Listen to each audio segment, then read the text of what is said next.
Welcome back, campers, to Midnight Experiences. Pull those covers up, turn the lights down. Tonight, we're going somewhere most people never think twice about. A school bus route in rural Louisiana, Bayou Country. The kind of road that has fog on it before dawn and black water on both sides, and trees that lean over the asphalt like they're listening. This is a story about a school bus driver named Ray. It's about a dead girl in a yellow raincoat. And it's about what happens when the thing you buried deepest finally decides to walk back up the road toward you. Stay with me. The first time it happened, I almost convinced myself it was nothing. I found the seat wet. Seat 7. Third row from the front, left side. The vinyl soaked through like something had been sitting in it for hours. Except nobody had sat there. Not on the morning run, not on the afternoon. I walked every row after the last kid got off. I always do. Seat 7 was empty all day. But it was wet. I pressed my hand flat against it. Cold went straight through my palm. Not damp. Not condensation. Soaking wet. Like a child who'd been pulled out of water had sat there all day without me noticing. I told myself it was a roof leak. I got back in the driver's seat. I drove to the depot. I went home. I cooked dinner and watched television. And I told myself it was a roof leak. I was wrong. But I didn't know that yet. So let me back up, let me tell you who I am, and let me tell you what was waiting for me at Stop 7 on Bayou Black Road. My name is Ray Thibodeau. I drove a school bus in Terrebonne Parish, Louisiana for 15 years. Route 7, Bayou Black Road, running south from Houma toward Berg. 23 stops. 41 kids, give or take, depending on the year. I knew every inch of that road the way you know the layout of your own house in the dark. Could drive it without thinking. Did drive it without thinking. For 15 years. I want you to understand something about driving a rural Louisiana school bus route for 15 years. You become part of those families. You know which grandmother walks slowly with a cane and needs an extra 10 seconds at the stop. You know which kids are having bad days before they even step on board. You know the road in every season. Summer heat that makes the asphalt shimmer. January fog that sits 3 feet off the bayou and doesn't lift until 9 hurricane weeks. When you drive past half-flooded fields and families running generators, and the whole parish smells like diesel and plywood. It was my world. Those kids were my responsibility. I took that seriously. Not always. Not for all 15 years. I have to tell you the truth about something, because the truth is part of what happened. In the early years, in the middle years, if I'm being honest, I drank. Not falling down drunk. Functional drunk. The kind you maintain across a full work schedule without anyone calling you on it. A flask in the glove box. More at night. By 2012, I was averaging 12 drinks a day, and I didn't even register it anymore. I had so thoroughly normalized it that the world without alcohol felt sharper than I could handle. I got sober in March 2022. AA meeting at First Baptist in Houma. Terrible coffee. Metal folding chairs. A man named Gerald who told a story about something he'd done that he could never undo. I sat and I listened, and something cracked open in my chest just slightly. I went back the following week. And the week after, I haven't had a drink since March 14th, 2022. By October 2023, I had been sober 569 days. I counted every single one. This matters. Hold on to it. October 3rd, 2023 was an ordinary Tuesday. Clear sky. 61 degrees. I pulled out of the depot lot on Grand Caillou Road at 6:42 a.m., 2 minutes ahead of schedule. Thermos of community coffee on the console. Window cracked 2 inches. I always drove with the window cracked 2 inches, even in cold weather, because I like the smell of the bayou in the morning. Everything normal. That mineral, at Stop 7 on Bayou Black Road, Jade and Marcus Fontenot got on. It settled brother my and nerves. sister, 14 and 11. Marcus went to the back with his headphones. Jade sat behind me and showed me pictures of a moth cocoon she'd found in the woodpile behind her family's barn. She was tracking its development daily and treating me as a necessary audience for this project, which I was happy to be. Ordinary. Completely ordinary. After the afternoon run, I did my post-route check, walked every row from back to front. looking for forgotten lunchboxes. Dropped phones, the usual. I got to row 7 and stopped. The seat was wet. Not a little damp. Soaked. Dark with moisture across the whole surface. The vinyl cold under my hand in a way that went beyond October afternoon cold. The kind of cold that lives in water. In still water. I pressed my palm flat against it and held it there and tried to think of an explanation. A roof leak seemed right. Plausible. I made a mental note to report it to Tommy Arsenault in the shop. I didn't report it. I wiped it down with a rag and went home. That was day 1. The second day was when I saw her. October 4th came in with fog. Real fog. Bayou country fog. The kind that doesn't distinguish between road and ditch, between land and water. It sat 3 feet off every surface and flowed from the west like something with a destination. I had my headlights on. Hazards. I was running the route slow and careful the way you run it when you can't see past 30 feet and you have kids in your cargo. I made the first 6 stops without issue. I ran the route. 23 stops. Everything normal. At stop 7 on Bayou Black Road, Jade and Marcus Fontenot got on. Brother and sister. 14 and 11. Marcus went to the back with his headphones.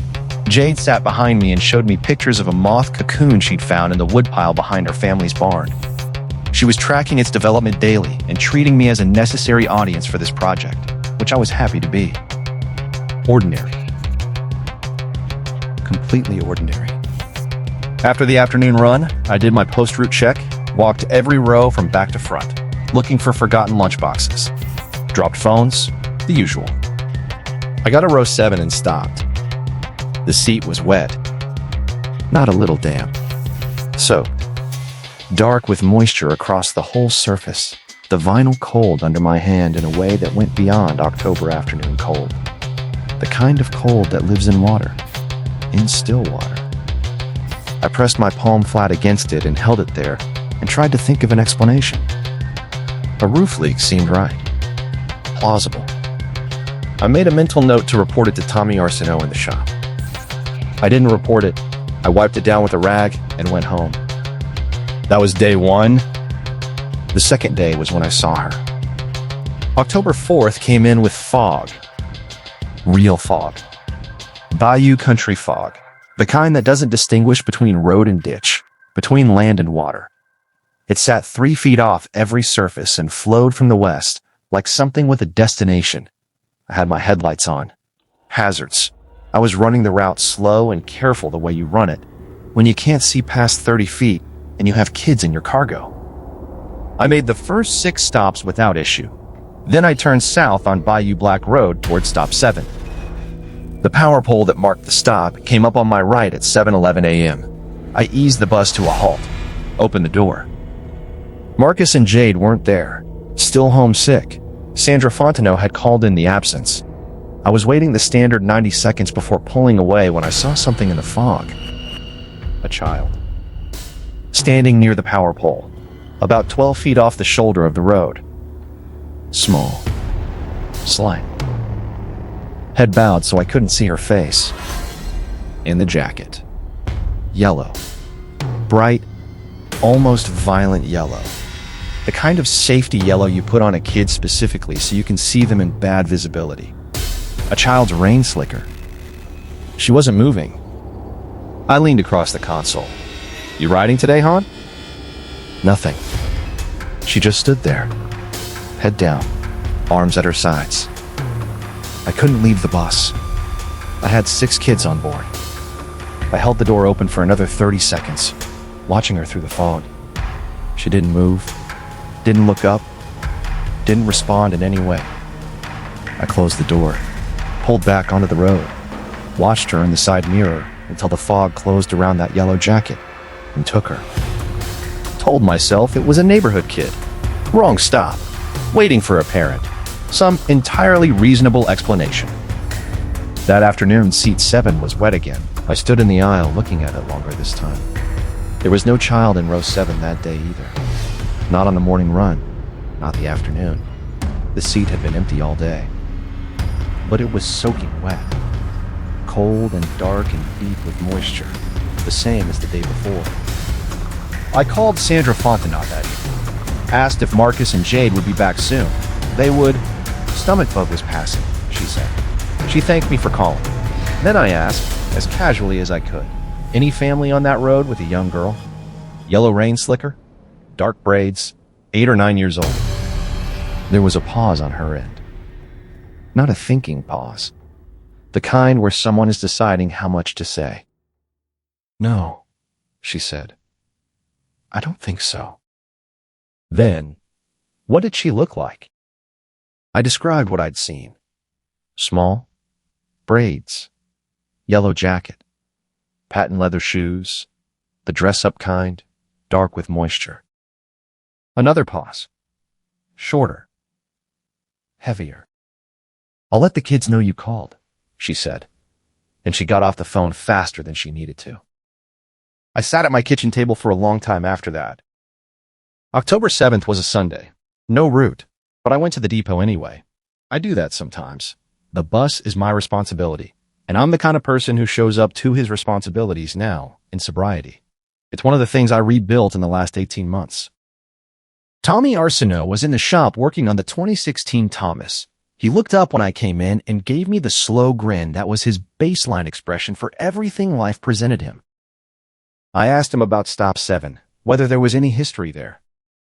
The grin changed. He put down his socket wrench. What kind of history are you asking about, Ray? I told him about the girl.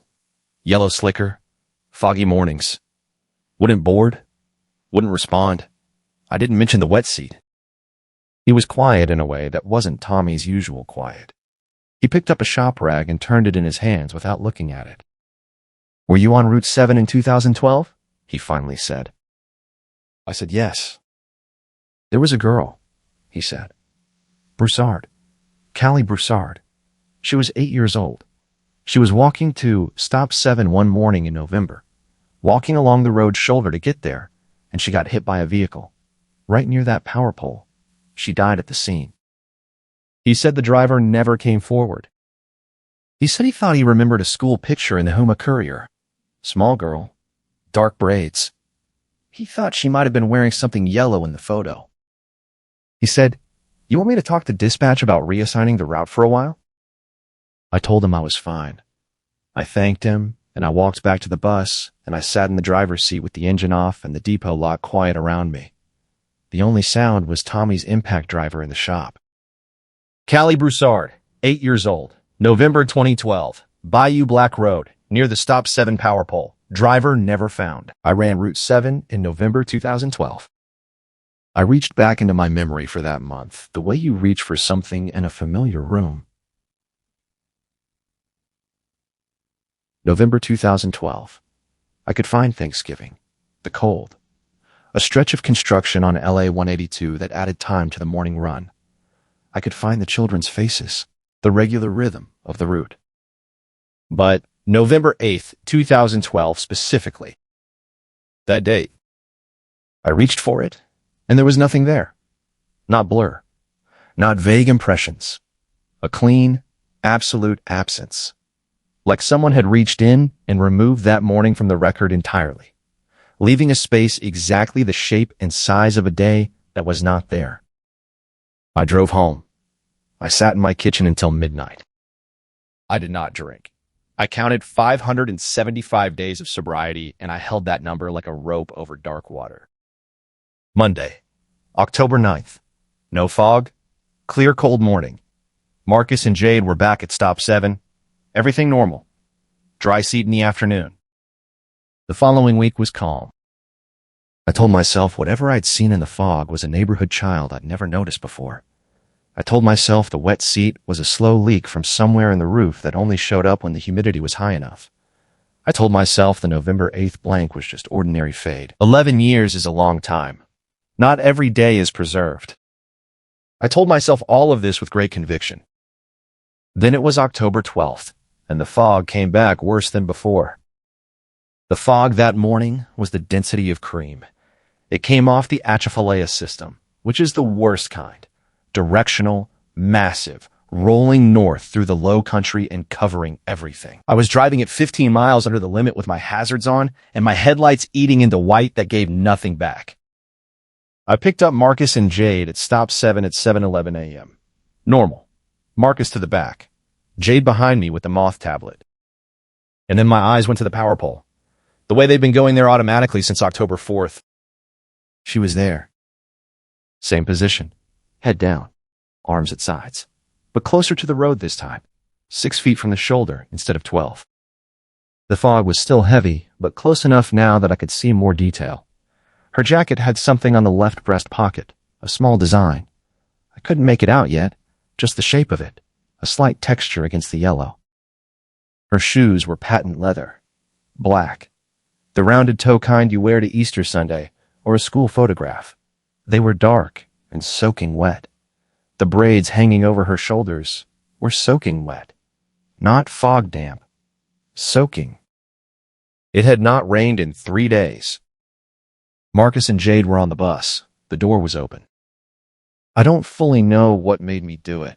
Maybe 18 months of sobriety teaching me to stop turning away from the things I didn't want to face. Maybe something older than that. Something more animal. Something that knew the only way through was forward.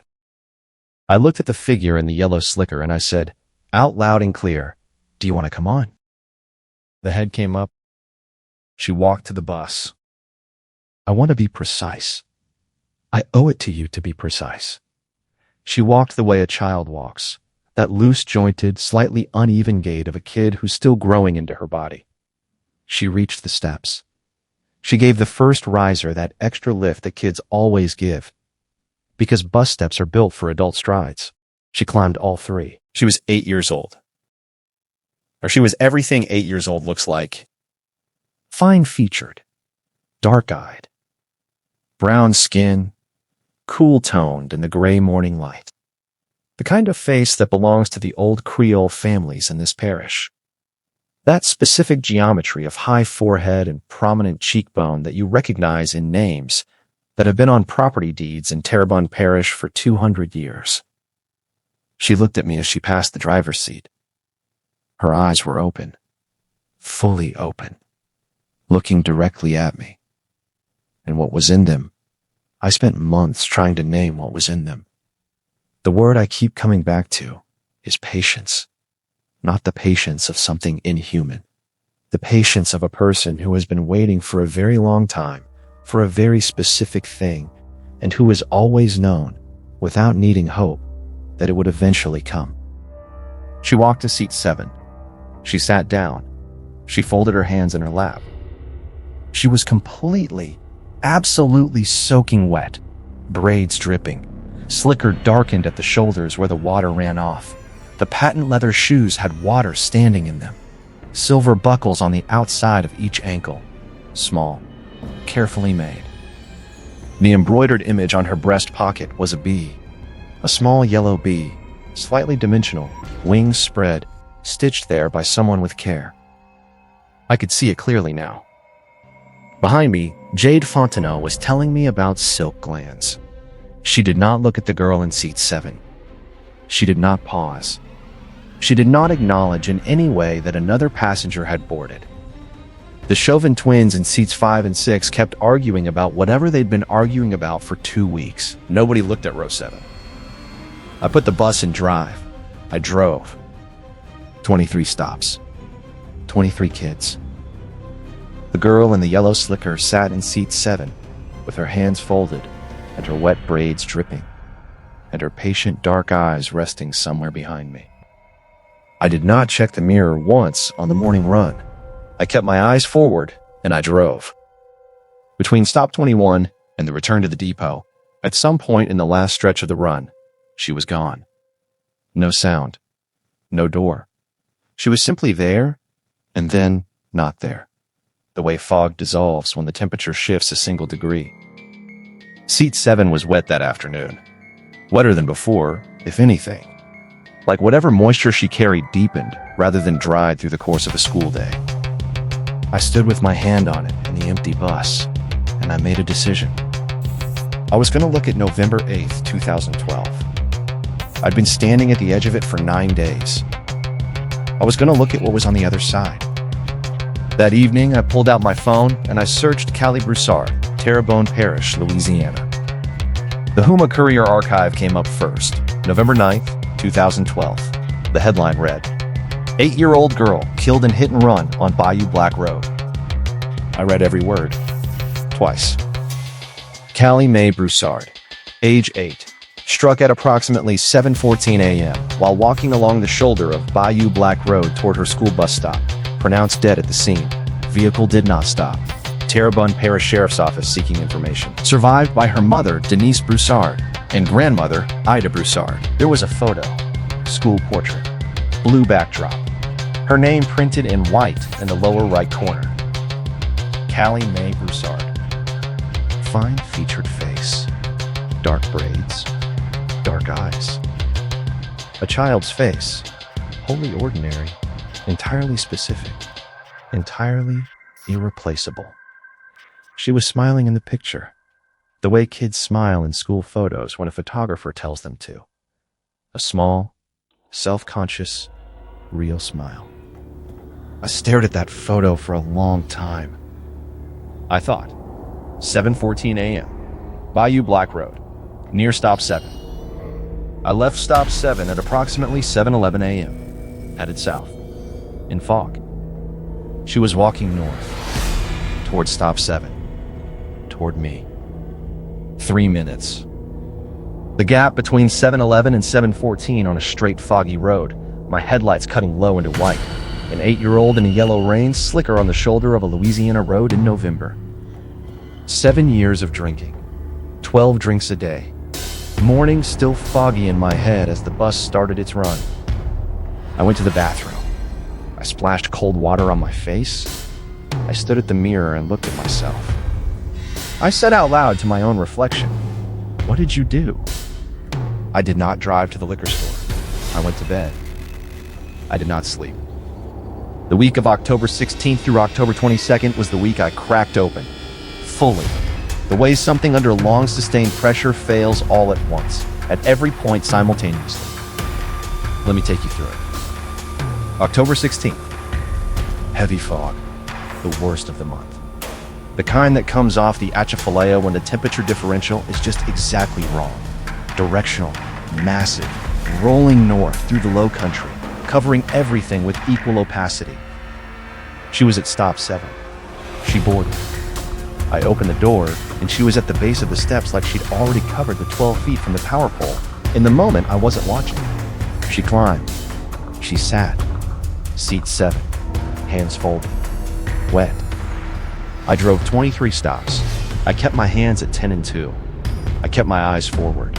Every child's face at every stop was a small separate argument for staying present, for being the driver of this bus, and nothing else in this moment, for holding the shape of the person who had kept 23 kids safe for 15 years, even on the mornings when he had not deserved to be trusted with them. Post-run check. Seat 7 soaking wet, wetter than before. The moisture spreading into a wider pattern, like it was exploring the vinyl. I pressed my hand flat against it, and the cold went up to my elbow. I stood in the aisle of the empty bus, and I said out loud, I have to stop looking away from this. I have to look at it directly. The bus held me in its particular quiet. Vinyl and old shoes, and the ghost of children's voices from the school day. All those voices still in the ear somewhere, not yet fully dissipated. The bus didn't answer. Buses don't answer. But sometimes what you need isn't an answer. Sometimes you just need to say the thing out loud so that something, even an empty bus, has witnessed you saying it. October 17th. Clear and cold. No fog. Stop 7. Only Marcus and Jade. Dry seat. I went to the Terrebonne Parish Library after the afternoon run. Mrs. Hebert, who had given me my first library card when I was 7 years old, and who still ran the reference desk with the authority of someone who has organized public knowledge for 4 decades, looked at me when I asked for the November 2012 Houma Courier-Archives. She looked at me the way people who have seen a lot of people in difficult situations look at people in difficult situations, without intruding on it, without naming it, just seeing it and responding with appropriate calm. She brought me to the microfiche. She showed me how to thread it. She left me alone.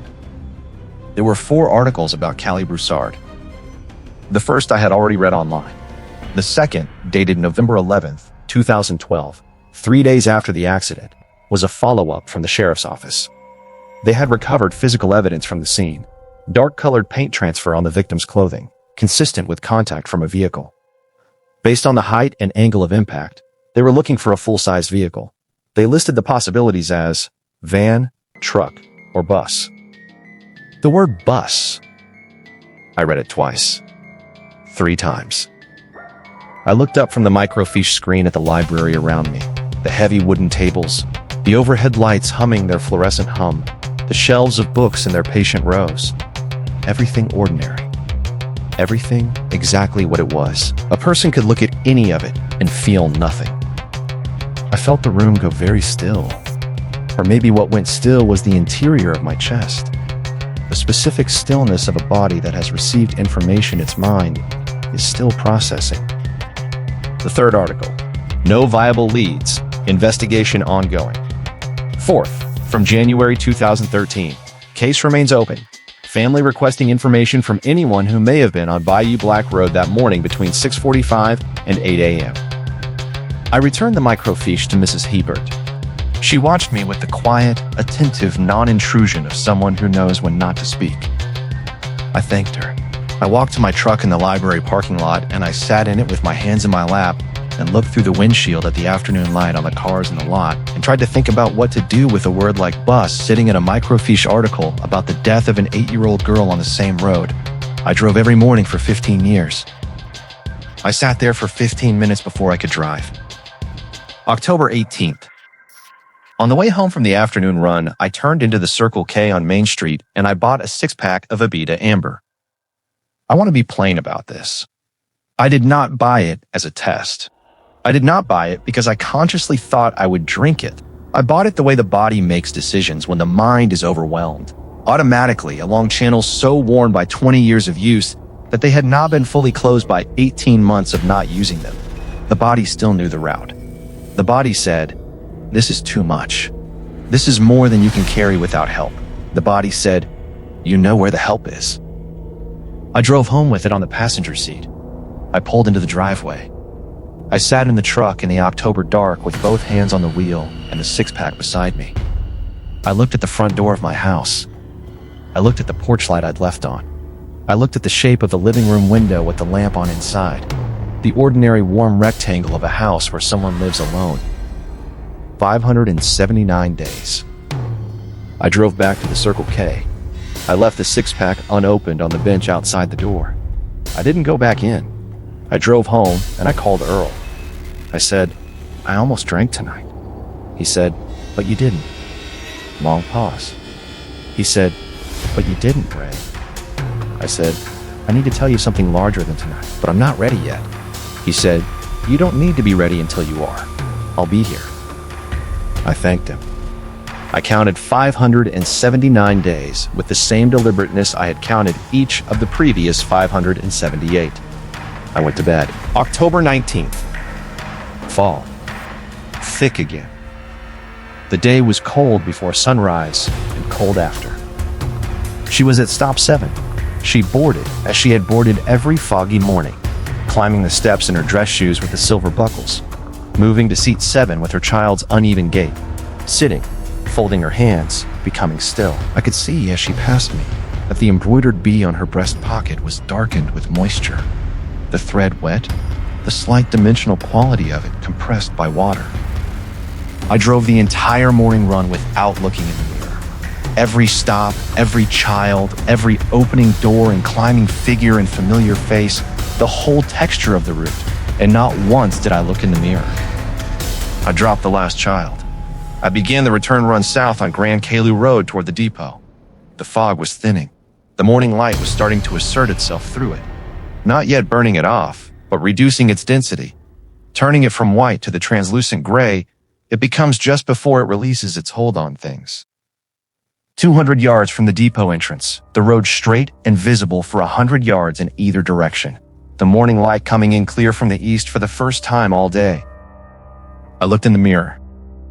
She was there. That had never happened before. Every other morning, she had been gone before the end of the route. She was simply not present by the time I started the return run. This was new. This was a change in whatever was happening. And changes in the thing that was happening made something cold move through me that had nothing to do with the outside temperature. She sat in seat 7, hands folded, yellow slicker bright in the thin morning light, wet braids hanging heavy. She was looking at me, at the mirror, at my reflection in the mirror. Her eyes were steady and patient and direct. I stopped the bus. Park brake. Hazards on. 15 years of muscle memory. Automatic.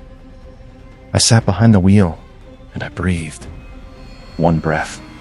2. I thought about what Earl said. You've been doing hard things for 500 and some days. You know how. I turned around in my seat. I looked at her directly, without looking away, without the slight deflection of gaze that I had maintained every other time she had been in my peripheral field, that instinctive, cowardly half-degree of avoidance. I looked directly at her, the way you look at something when you have finally decided to stop not looking at it. She was completely soaked. The moisture still moved in her braids. The yellow of her slicker was darkened at the shoulders where the water had run off and been absorbed and run off again over the course of a morning. The silver buckles on her patent leather shoes were the only things that caught the thin light cleanly. Small, precise, unmoved. Her hands were folded in her lap with a stillness that was not a child's stillness. It was the stillness of someone who has been waiting, motionless, for a very long time. She looked at me. I said, and my voice came out steady, which surprised me, which told me that some part of myself had made this decision already and was simply waiting for the rest of me to catch up. I know what I did. The bus held the silence, the way the bayou holds everything, completely, without judgment. Just the contained quiet of an empty vehicle on a cold October morning on a road in Louisiana with a dead child, looking at a man who was finally looking back. I know what happened on Bayou Black Road, I said. November 8th, 2012. I know I was there, and I know what I hit, and I know I drove away, and I know I have been not looking at it for 11 years. Something shifted in her eyes. Not surprise. She had not come to Stop 7 every morning for 3 weeks because she expected to be surprised. What shifted was something closer to the quality of the patience itself. It changed from waiting for to arrived at. The distinction was subtle. It was unmistakable. I'm going to make it right, I said. I'm going to tell them everything. My cousin's name, what he did, all of it. I'm not going to drive away again. I turned back to the wheel. I put the bus in drive. I drove to the depot. I did my post-run check. I pressed my hand against seat 7, and the cold moved through my palm in the familiar way. I drove home. I went to my home office, a spare room full of unrealized intentions, the residue of 2 people's plans that only one of them was still around to not carry out. And I sat at the desk, and I began going through drawers. I was looking for the 2012 logbook. I found it in the glove box of my truck, buried under my mother's rosary and a stack of old gas receipts, in the place I had apparently put it at some point and not revisited in 11 years. My hands were shaking when I opened it. November 8th, 2012, in my handwriting, Route 7, Bayou Black, light rain, cold, 7:10 a.m., visibility reduced. Then the jagged line. The pen dragged across the paper. The exact mark of a hand that had been writing and stopped mid-motion, the pen still touching the page. The mark of the moment the decision was made. This is not going to be written. This is not going to be real in writing. This morning is going to be a thing that did not happen. Below the line? Nothing. I opened my truck door and I was sick on the driveway. Then I straightened up. I wiped my mouth. I went inside. I called Earl and told him everything, and then I called the Terrebonne Parish Sheriff's Office non-emergency line.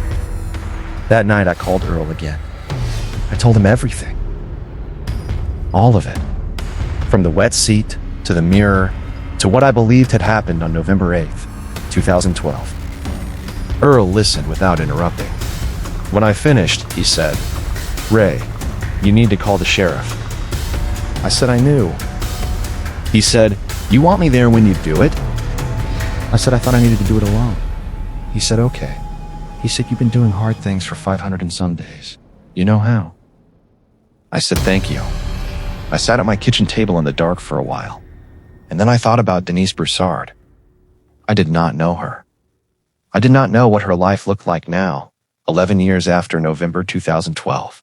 I did not know if she still lived in the parish, or if she had moved somewhere that put more distance between herself and the road where her daughter died. I knew that she had buried an 8-year-old girl. I knew that she had lived every day since then without knowing why. Without knowing who. Without knowing if the person who took her daughter's life had ever paused for even a single second to feel the weight of it. I thought about what that kind of unknowing does to a person across 11 years. I thought about the shape of it, the particular, sustained, unresolvable weight of a question that has no answer, because the person who could provide the answer has decided not to. Then I thought about Callie Mae Broussard, sitting in seat 7 with her hands folded and her patient dark eyes and her wet braids, waiting with the patience of someone who has already waited 11 years and who has decided that 11 more, if necessary, is not beyond bearing. I picked up my phone. I called the Terrebonne Parish Sheriff's Office non-emergency line. I said my name. I said I had information about the November 8th, 2012 death of Callie Broussard on Bayou Black Road. I said I needed to speak with someone in person. The dispatcher asked me to hold. I held. The kitchen was very quiet. Through the window, the yard was dark, and the live oak at the corner of the fence was a shape against the sky that I had looked at from this chair for 15 years.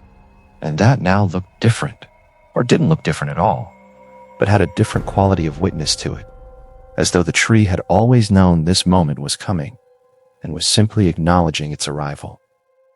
The dispatcher came back on the line. She asked if I could come in the following morning. I said yes, I would be there. October 20th. Before going in, I wanted to be complete. I wanted to know the full shape of what I was carrying. I went to the district administrative offices during my midday break and asked the coordinator, a woman named Tanya, who I'd known by face and name for 11 years, if I could see the route logs from November 2012. She brought me a folder, said I could look at it in the lobby. My time card for November 8th, 2012, clocked in at the depot at 6:55 a.m. Route log, signed in at 6:58 a.m., signed out on completion of the afternoon run at 4:17 p.m. Consistent with every other day that week, every other day that month. Every stop documented, every pickup number filled in, every arrival time consistent with what the route required. Stop 7 and 9 seconds a.m. 2 students boarded. The handwriting was mine. 2 students. Meaning Marcus and Jade Fontenelle. Meaning the log showed my stop was clean. Meaning that whoever had filed and kept that record had made sure there was nothing in it to notice, nothing to question, nothing to pull at. Callie Broussard had been struck at 7:14 a.m., 5 minutes after my stop 7 log time. 5 minutes after I would have pulled back onto Bayou Black Road, heading south. She had been walking north, toward the stop, toward me. I thanked Tanya and returned the folder and walked back to the bus. I sat in the driver's seat and thought about 2 students and the specific, deliberate care that had gone into making sure that's all it ever said. October 21st. I'd already found the logbook, but that morning I went back to it. I opened it again to November 8th. Read my own handwriting. Route 7. Bayou Black. Light rain. Cold. 7:10 a.m. Visibility reduced. The jagged line. The nothing below it. I thought about what the nothing meant. Not just as a record, as a decision. As the sustained, daily, active effort of not writing the thing that had happened. Sustained across 11 years of mornings on the same road, the same route, the same stops, the same rhythms. 11 years of driving past the power pole at stop 7 and not writing the thing that had happened there in November 2012. 11 years of sitting in the same driver's seat, wearing the same uniform, picking up the same children, different children each year, growing into and out of the route, and not writing it, not looking at it, not allowing it to be real in any form that could be read. This is what the drinking had enabled, not just the impairment on the morning of November 8th, 2012, the 11 years after it, the sustained, chemically assisted ability to look directly at the route map, at the stop list, at Bayou Black Road on the route log, and not see what was there. Sobriety had taken that away from me. Slowly, degree by degree, the edges had sharpened, the details had returned. And then one October morning, I had found a wet seat in row 7, and the process of seeing had accelerated into something I could no longer control. I closed the logbook. I put it back in the glove box. I drove to the depot, and I drove my route, and I was sober and careful and present. And I thought about tomorrow morning and what it would mean to walk into that building and say my name. October 22nd. I want to tell you about a small thing that happened on the afternoon run, because small things are often the ones that stay. I was on the return leg of the afternoon route. Empty bus, Grand Kalu Road. The fog had come back light. Not the heavy morning version, but the thin afternoon version that sits in low spots and dissipates at the edges. More atmosphere than obstruction. I was not thinking about anything. I was driving. I was in the particular state of empty-minded forward momentum that 15 years on the same route produces. Not absent, but effortless. From somewhere behind me, I heard a sound. Very quiet. The quality of a voice. A child's voice. The specific pitch and register of a child of approximately 8 years old, speaking at a volume I could not resolve into words over the road, noise, and the engine. 2 syllables. Short. The kind of syllables that comprise a short word or a short phrase. I adjusted the mirror. She was in seat 7. This was the afternoon run. The bus had been empty since the last stop. She had not been there. And now she was, in that way she had of being simply present in a space without occupying it in any ordinary sense. She was looking at me, and her lips were moving, or had moved. 2 syllables. I couldn't hear them. I didn't ask her to repeat them. I was not ready to hear them yet, or I thought I wasn't. And I think now that what I was actually not ready for was the responsibility that hearing them would place on me. The absolute removal of any remaining uncertainty about what I needed to do. I turned my eyes back to the road. I drove the rest of the way to the depot in silence. That night, I called Earl. I told him I was ready. I told him I was going in the morning. He said, "Do you want me there?" I said, "Yes." I said it immediately.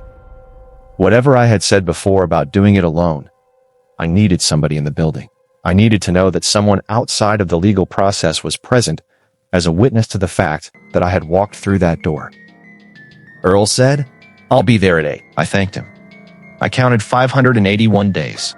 I went to bed, and I slept better than I had any right to. I went into the Terrebonne Parish Sheriff's Office on the morning of October 24th, 2023. I called Earl back the previous night and asked him to come. Whatever I had said about doing it alone. When the actual morning arrived, the body made a different decision than the mind had made. I needed a witness, someone outside the legal process, outside the institutional machinery, someone whose only role was to know that I had walked through that door. Earl came without hesitation. He drove me there. He sat in the waiting area with a cup of the bad vending machine coffee that waiting areas always have, and he didn't say anything that didn't need to be said. Detective Arsenault was a quiet man. He sat across a small table from me in a room with fluorescent lights and a mounted camera and a box of tissues that I did not use. He had a green notebook and a pen, and he used both of them consistently across 4 hours. He did not raise his voice. He did not lean forward dramatically or use any of the interrogation movie techniques that people expect from these rooms. He just listened and wrote, and occasionally asked a brief clarifying question in the particular flat tone of someone who has spent a career inside rooms like this and has learned that the most efficient posture is the one that keeps the other person talking. I told him everything. The drinking, the route, the morning of November 8th. 2012. What I believed had happened and why I believed it. The blank in my memory. The logbook entry with the jagged line. The arithmetic of the times. The specific vulnerability of an 8-year-old girl walking on the shoulder of a foggy road at the exact moment I would have driven it. I told him about Bernard. I told him what Bernard had done as far as I understood it. I told him that I had never asked Bernard for the specifics of how he had managed it, because not asking had been the other wall. The wall that let me maintain my ignorance as a kind of innocence. Detective Arsenault looked up from his notebook at that. "You understand," he said, "that your ignorance of the specifics doesn't relieve you of responsibility for what was covered up." I said yes. I understood that completely. He wrote something in the notebook. He turned to a new page. He said, "Tell me about the contact with your cousin, as precisely as you can remember it." So I told him about the gas station on LA 182, about the call, about Bernard's voice, which had been calm in the way that calm voices are calm when the person speaking is already solving the problem in their head while the words are coming out. Bernard had always been like that, efficient, practical, the kind of man who moved toward problems while other people were still registering that problems existed. It had been an asset to him professionally. It had been, on that morning, an asset to me. "Finish the route," he had said. "Don't call anyone. Don't stop anywhere unusual. Just finish the route and go home, and don't say anything to anyone. I'll take care of it." I had done exactly that. I had driven back to stop 8, then stop 9, the remaining 15 stops, picking up children and driving them to school with the knowledge of what was on Bayou Black Road behind me. I had done the afternoon run. I had come home. I had drunk more than usual that night, which, if you are trying to understand the math of what 12 drinks a day looks like at scale, is to say more than usual. And then I had gotten up the next morning and driven the route. I told Detective Arsenault all of this. I signed the statement. It took 4 hours. My hand was steady throughout, which surprised me. I had expected some physical expression of the internal thing, some tremor or failure of fine motor control that would betray the weight of what was moving through me. Instead, I was just steady. The way you are sometimes steady when you have made a true decision and the decision is carrying you rather than the other way around. Earl drove me home. He didn't say much in the car. He said, "You did the right thing." I said I knew.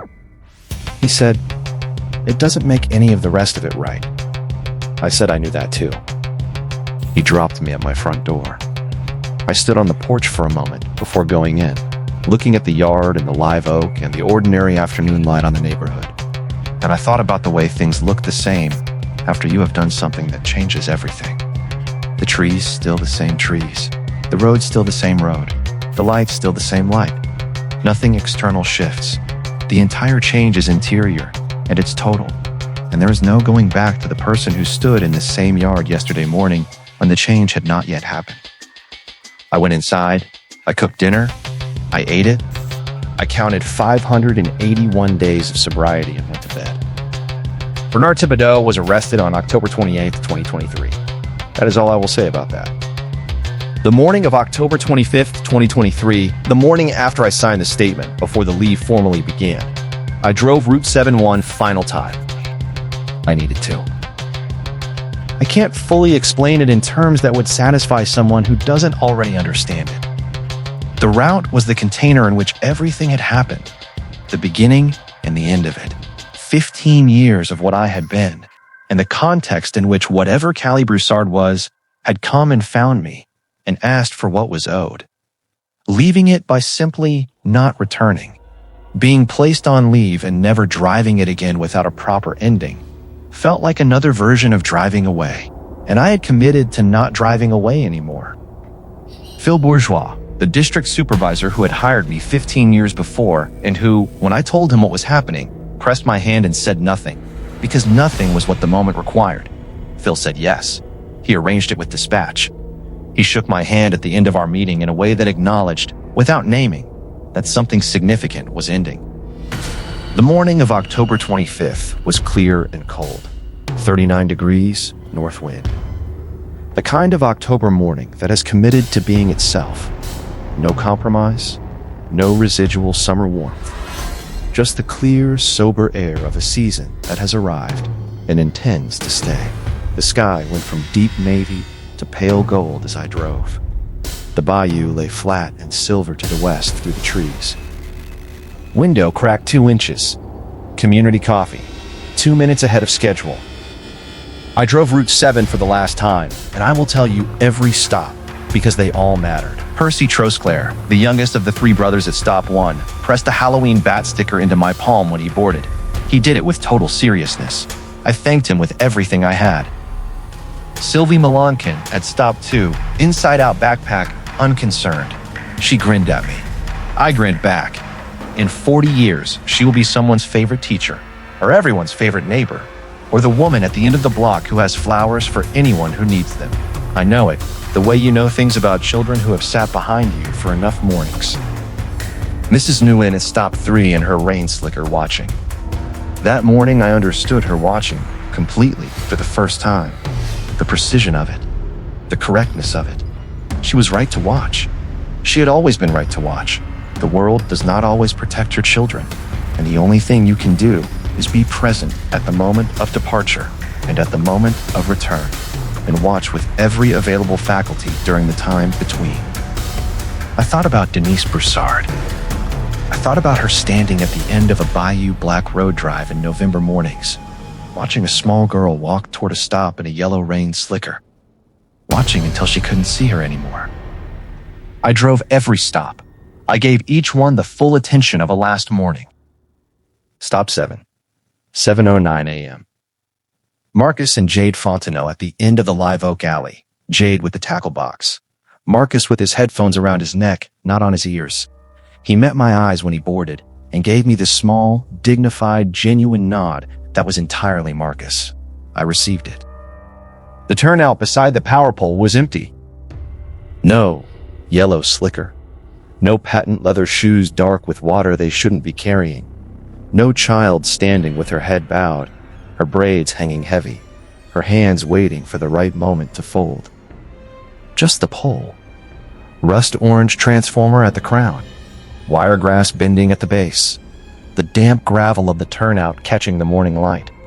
Everything entirely, ordinarily, correctly itself. I held the door open for longer than I needed to. I looked at the empty space beside the pole. The morning light was fully up now. That pale gold October light washing across the cane fields to my right and catching the still surface of Bayou Black to my left and touching the Spanish moss and the live oaks with the gentle, distributed attention of a light that has enough for everything this morning. It wants to make sure nothing is missed. I put the bus in drive. I closed the door. I did not look in the mirror. I drove north on Bayou Black Road. I finished the route. I dropped the last child, and I drove back to the depot, and I parked the bus, and I did my post-run check. Row 7. I ran my hand along the seat. Dry. Cold the way all vinyl is cold. Ordinary. Dry. I stood in the aisle of the empty bus with my hand on that dry seat, and the October morning light coming through the windows, and something moved through me that I have no clean word for. It was not relief. It was not peace. Those are words for endings that have earned them, and I am a long way from having earned them. It was more like a foundation becoming solid. The way ground feels after it has been waterlogged for a long time, and then, finally, slowly, finds its structural integrity again. Not healed, not repaired, just weight-bearing again, able to hold something upright. I put my face in my hands. I stood there until I could breathe evenly. Then I walked off the bus for the last time and found Tommy in the shop and gave him the keys, and he took them and put his hand on my shoulder and said, "You took good care of that route, Ray." And I walked out to my truck and I drove home through the Terrebonne Parish morning, through the ordinary, beautiful world that was exactly what it had always been, patient and specific and continuing, regardless of anything I had done or not done in it. The morning of October 25th, 2023. I was on administrative leave. The district had been notified, but I had asked Phil Bourgeois, who had hired me 15 years ago, and who, when I told him personally what was happening, pressed my hand at the end of the conversation without saying a word. I asked him if I could drive Route 7 one final time. He said yes.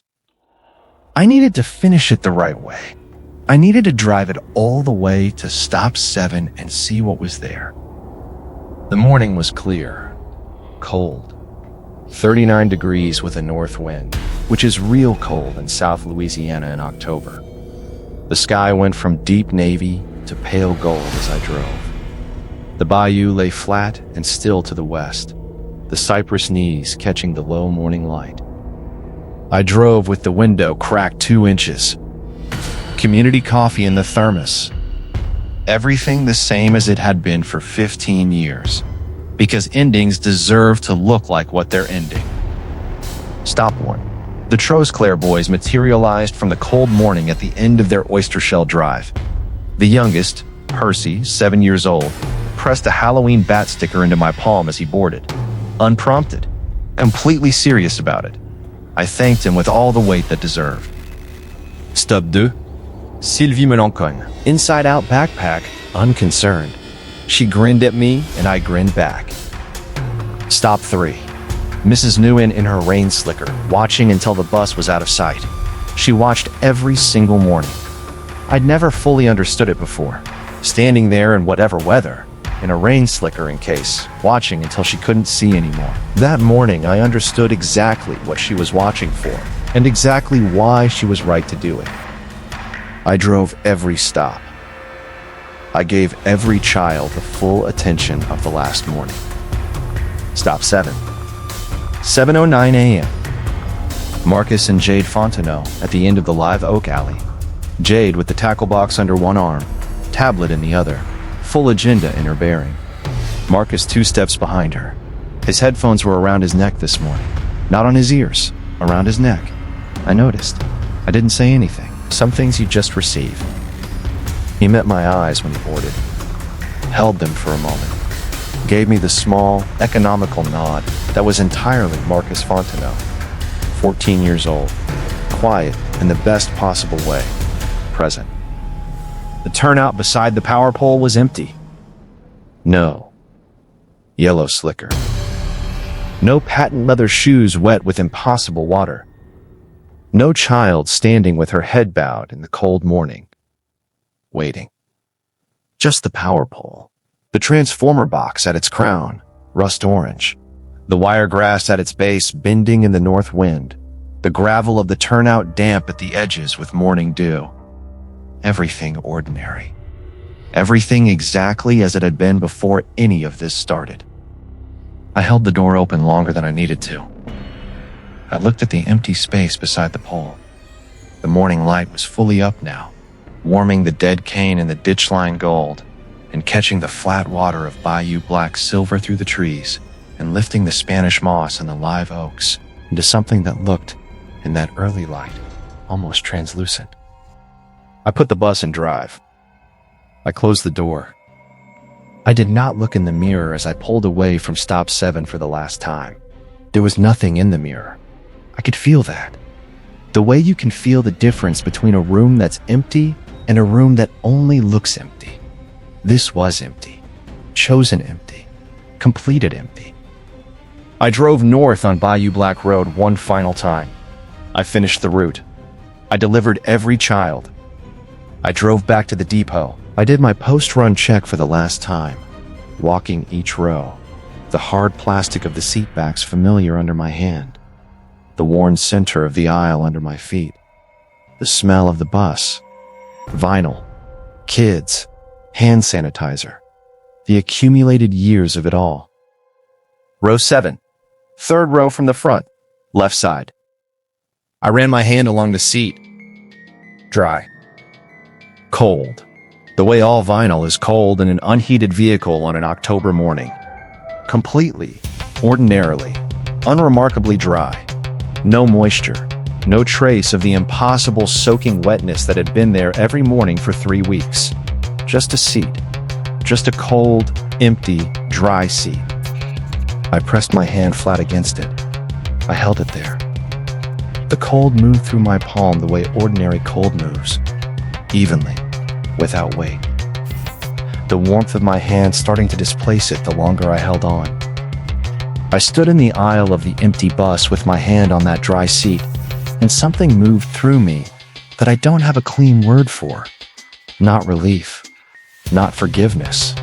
Something more like the sound that a building makes when the last load is finally taken off it. The deep, structural sound of something no longer under the weight it has been under. I put my face in my hands. I stood there. Then I straightened. I walked out of the bus. I found Tommy Arsenault in the shop, and I gave him the keys without being able to find words for it. He took them without asking for any. Then he put his hand on my shoulder and held it there, 5 or 6 seconds, long enough to mean something. Then he turned back to his work and said, without looking at me, "You took good care of that route, Ray." I walked to my truck, I drove home, I made dinner, and I ate it, and I counted 582 days, and I went to bed. 3 weeks later, sitting at my kitchen table on a Sunday morning with my coffee and my notebook, I began to write down everything I have told you. Not for this, for myself. Because one of the things sobriety teaches you hard, teaches you slowly, teaches you in ways that don't feel like lessons until you're deep enough into them to see the shape, is that carrying something unnamed does not make it lighter. You have to name it, in your own words, without the framing that makes it easier to live with. You have to look at it in full daylight and see it as it actually is. So I wrote it down, and then someone who listened said it should be shared. This is where I am now. Thibodaux, Louisiana, about 30 miles northeast of Houma. I work the day shift at a building materials warehouse, sit-down forklift operator. The warehouse is loud 12 hours a day. Machinery, conveyors, the calls of the crew across the floor. I am grateful for the noise. I have learned that gratitude is a muscle. You can train it in conditions you never would have chosen. And the muscle you build that way tends to be stronger than one trained in comfort. The legal case is ongoing. I won't say more than that. What I will say is that I am prepared to accept whatever consequence comes. Not with peace, exactly. I don't think I've earned peace, but with the understanding that the consequence is owed, and that owning what you owe is the only path forward worth taking. My cousin Bernard was arrested on October 28th, 2023. I have 611 days of sobriety as of this morning. I count every one. I think about Callie Broussard every day. I think about who she would have been. 19 years old now. Maybe in college. Maybe working. Maybe both. The way young people in Terrebonne Parish often do both. Working the early shift and taking classes and building a life from the materials available. I think about the bee on her rain slicker, embroidered by someone who loved her. I think about her patent leather shoes and the silver buckles on the outside of each ankle, put on with care by a mother dressing a daughter for a school day in November. I think about what it meant that she walked to that stop every morning, that she had somewhere to be, that her day was waiting for her. And then it wasn't, because I was on that road in that fog with 12 drinks a day inside me.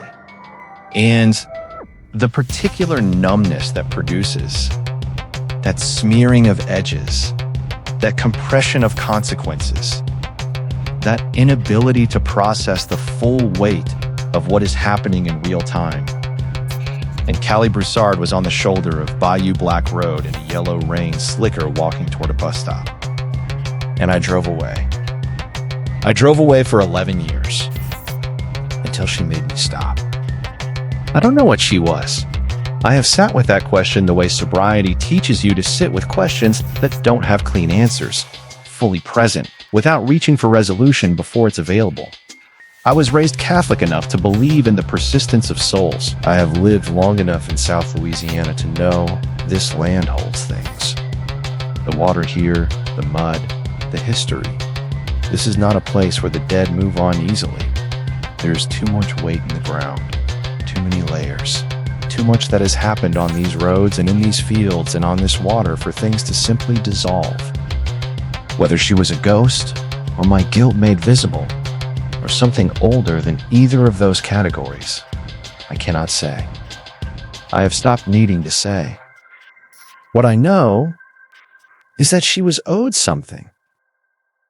And she came back and stood at the stop and got on the bus and sat in the seat every morning until I was ready to give it to her.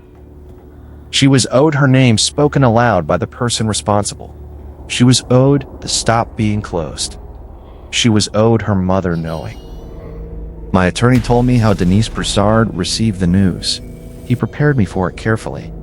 He said she had been told in advance only that someone had come forward, that there had been a development, and that she had, before any details were shared with her, asked to have one thing conveyed to me.